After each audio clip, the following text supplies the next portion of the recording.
Stan Gibilisco here, proprietor and operator of amateur radio station W1GV, Whiskey 1, Good Vibrations. I'm going to present to you what I would consider my ideal ground plane antenna, and the preferred frequency for this antenna, the one at which it makes the most sense. The preferred amateur radio band is 40 meters. That's the 7 megahertz band. What you see here is a 33-foot tall mast right along here. So that's 33 feet, give or take a little bit, to provide the, no, it could be a little taller than that if you would like. This substrate, rather than put earth, I put substrate. And the reason I did that was because it could be a rooftop, a flat rooftop on an apartment complex. It could even be the surface, the deck of a ship. It could be anything just about. Doesn't have to be earth. It doesn't have to be conducting or anything like that. It could even be just a piece of metal floating in free space, for all I care, or a piece of wood. It doesn't make a bit of difference. But the important thing here is this radiating element, 33 foot tall, give or take a little bit to provide the resonant frequency that you want, and 4 33-foot radials sloping at roughly 45-degree angle with respect to the horizontal. They serve also as guy wires. Here is a very sturdy center insulator. Now this mast could be wood, it could be metal, it could be anything that you would like. But this, of course, has to be a conductive piece of metal. And these can be thick, heavy wires, preferably stranded, number 10 gauge, or even tougher than that, copper wire. Stranded because stranded wire will not stretch. These insulators at the end here have to be high enough above the substrate, especially if it's ground or any place where children will walk along, so that they cannot reach up and get a hold of the ends of these. These have to be high enough up. So these are, say, heavy nylon ropes or something, and then of course you've got your anchor insulators, or I should say your anchor, whatever you want to do to pound them into the ground so they won't rip out during a windstorm or something like that.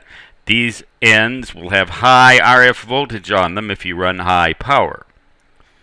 And so about 33 foot like that, 33 foot like that. And if this is 33 feet high right here, it ought to be high enough to keep these insulators out of the reach of children. You have several thousand RF volts here. They're going to get burned if they touch these things, even if they're insulated, very possibly. But you don't need to make them insulated. You just need to make them heavy, stranded so they won't stretch, and capable of withstanding the high winds that are going to come along now and then, just about no matter where you live. Where I would put this, if I had it, if I had the real estate to do it, would be the Long Wave Ranch in Cody, Wyoming. But I'm renting that out, and they don't have the heart to kick the people out, and I don't really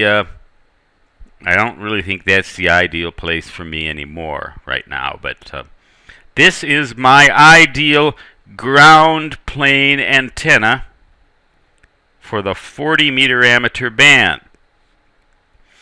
It ought to provide a very low angle of radiation because of its structure. The impedance, because of the slope of this of these 4 radials, which also serve as guy wires, 45 degrees, give or take a bit, with respect to the horizontal, should provide a very, very close to perfect match of 50 ohms, purely resistive.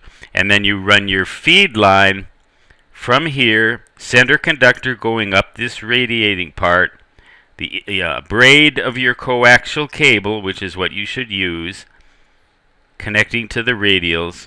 The feed line goes down that mast all the way to the bottom, and then along the substrate, or in the case of earth, you could bury it, and finally it gets to your radio. That should provide just about 100% efficiency, no matter what this substrate comprises, and unless there's a lot of objects surrounding this thing, like big buildings and stuff. If you've got good clearance, this would be a great 40-meter DX antenna.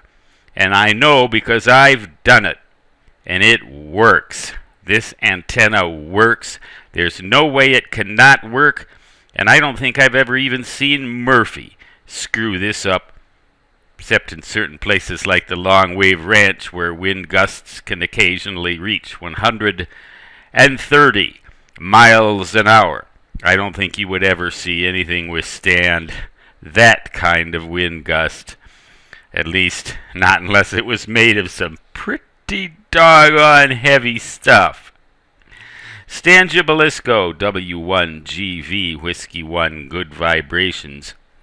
For now, I will say 73, which means best regards in ham radio jargon, and so long for now.